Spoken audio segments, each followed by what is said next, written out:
Hi, everyone. We're going to go ahead and get started here. We appreciate your patience. We're having some technical difficulties with Zoom this afternoon, but this public hearing will be recorded. You'll be able to view it afterwards. We will also go ahead and schedule another one so that everybody can participate online as well. So with that, we'll go ahead and get started. Good afternoon, everyone. Welcome to the North Carolina Wildlife Resources Commission public hearing on the 2026-2027 inland fishing, hunting, and gameland regulations public hearing. My name is Will Casola. I'm the agency policy analyst. At this time, I'm going to pass the mic over to our executive director, Kyle Briggs, for a few opening remarks. Good afternoon. My name is Kyle Briggs, and I'm the executive director for the Wildlife Resources Commission.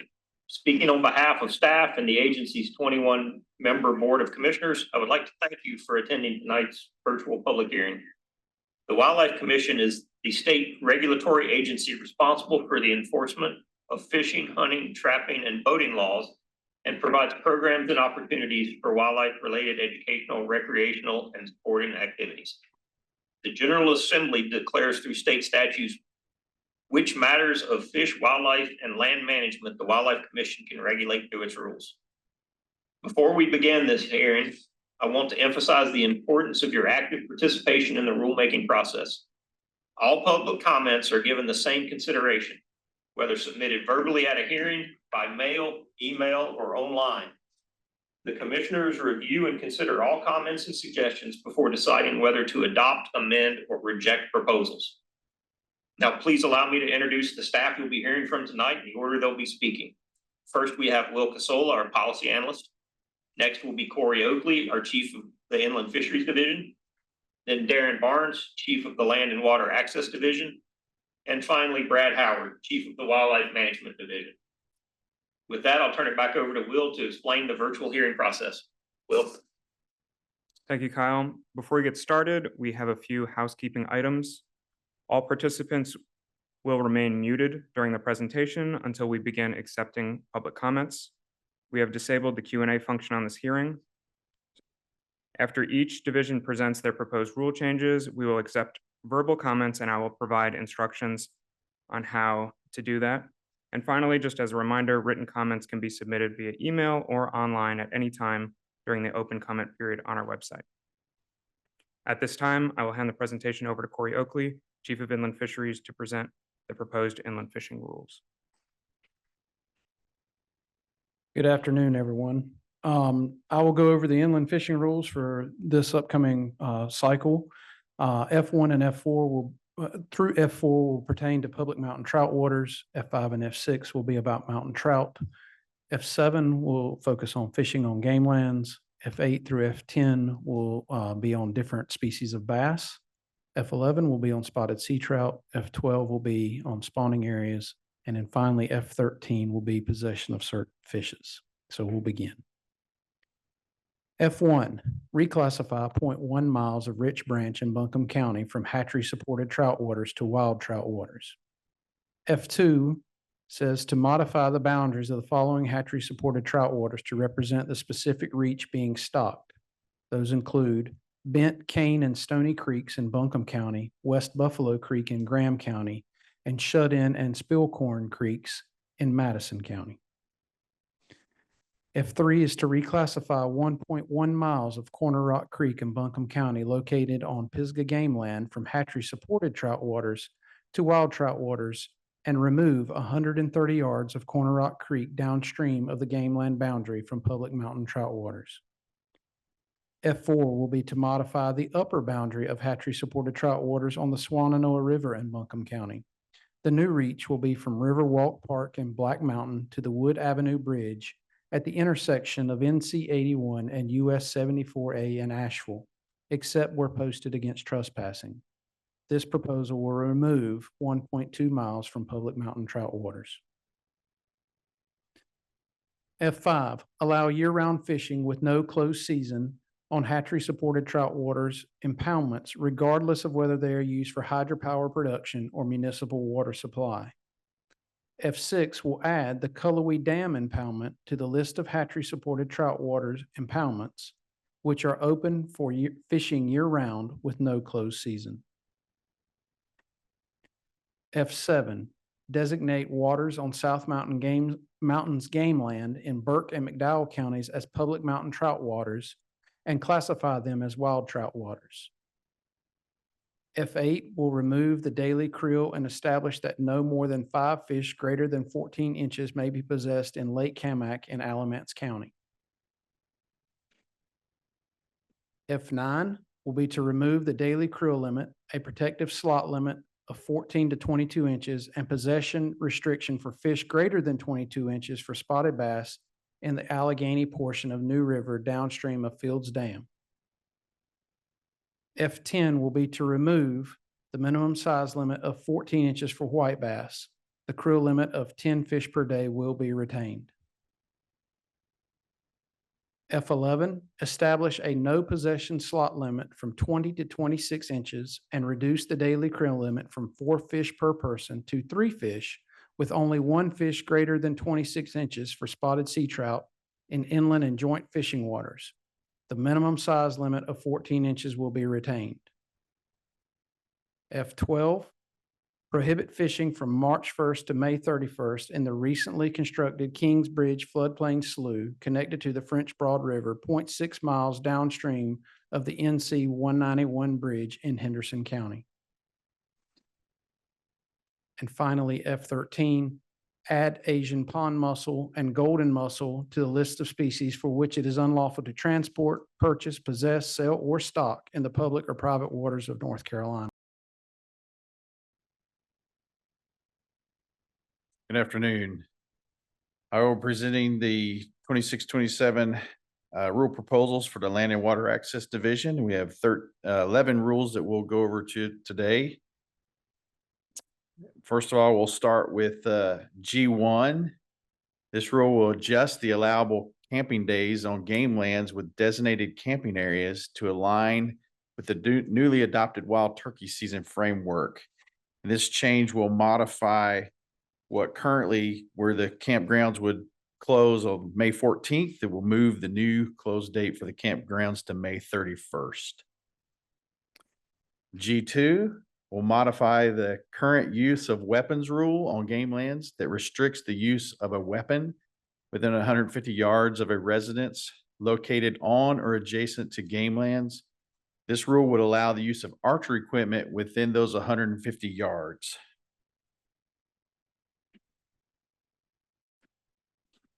Rule G3. G3 will adjust recreational bicycle riding dates on Butner Falls game land for the designated New Light mountain bike trail to align with the newly adopted wild turkey season framework. This rule will essentially change those dates by 1 day. Traditionally, it's open on Sundays from September 1st to May 14th. This will make it now from September 1st to May 15th. And then we'll be open, the trail will be open through the week from May 15th to August 31st. Well, it used to be May 15th to August 31st. It will now be May 16th to August 31st. Rule G4 prohibits horseback riding on Buxton Woods game lands except on the Piney Ridge Trail, which is a designated horseback riding trail.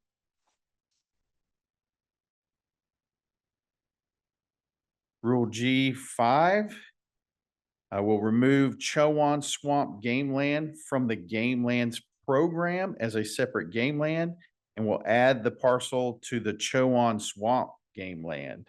So this is a small 32-acre parcel in Chowan County that we're taking out as a separate game land and adding it to the parcel to the Chowan Swamp Game Land. Proposal G6 will prohibit private construction of piers, docks, moorings, or similar facilities or structures at Mayo Lake Game Land. Rule G7 will prohibit activities other than hunting, fishing, trapping, and authorized use of the posted trails and parking areas on the Lutz tract of the Pisgah Game Land, which is in and around Wilson Creek. Proposal G8 will restrict fox squirrel hunting by permit only on Sand Hills Game Land. So you'll have to get a permit to hunt fox squirrels on that game land.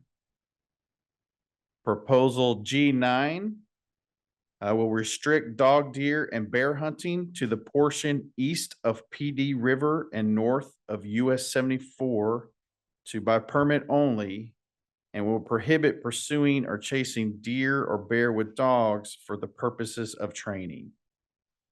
Then we have G10, which will restrict dog, deer hunting by permit only on Sand Hills Game Land, and will prohibit pursuing or chasing deer with dogs for the purpose of training, and it will prohibit individuals convicted of a wildlife or trespass violation while hunting deer with dogs from receiving a permit for hunting deer with dogs the season following the conviction.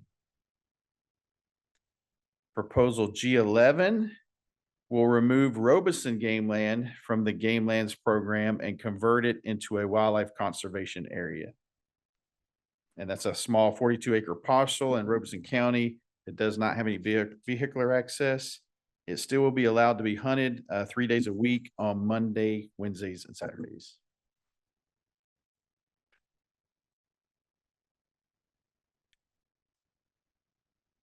At this time, we're going to move forward to the wildlife management rules.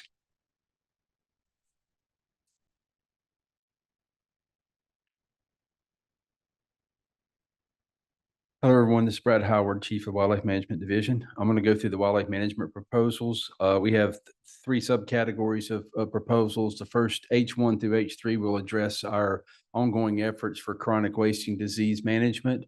H4 deals with white-tailed deer, either sex seasons, and H5 deals with squirrels.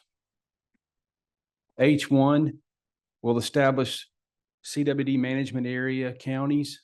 Cumberland, Forsyth, Stokes, Surrey, Wilkes, and Yadkin counties will be designated as CWD management counties and with their own specific deer seasons. This proposal will shift the timing of black powder and gun seasons to open 1 week earlier in Forsyth, Stokes, Surrey, Wilkes, and Yadkin.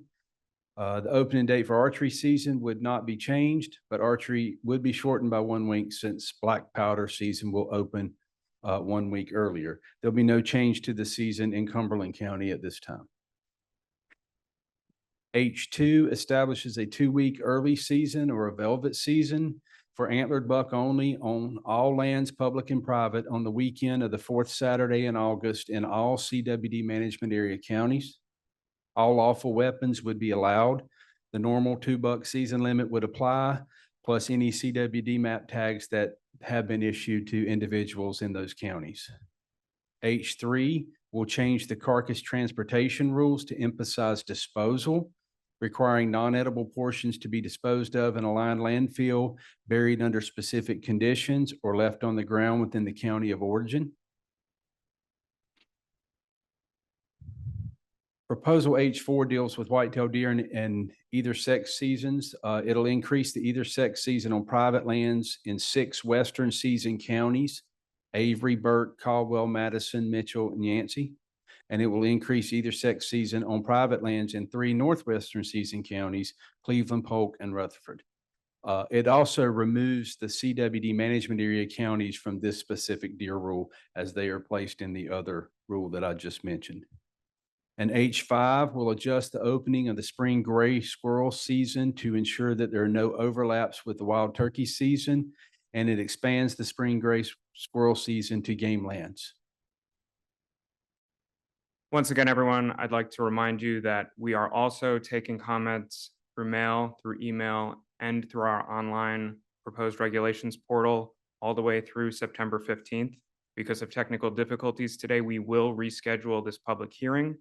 And we already have an existing second public hearing scheduled for this Thursday evening at 7 p.m.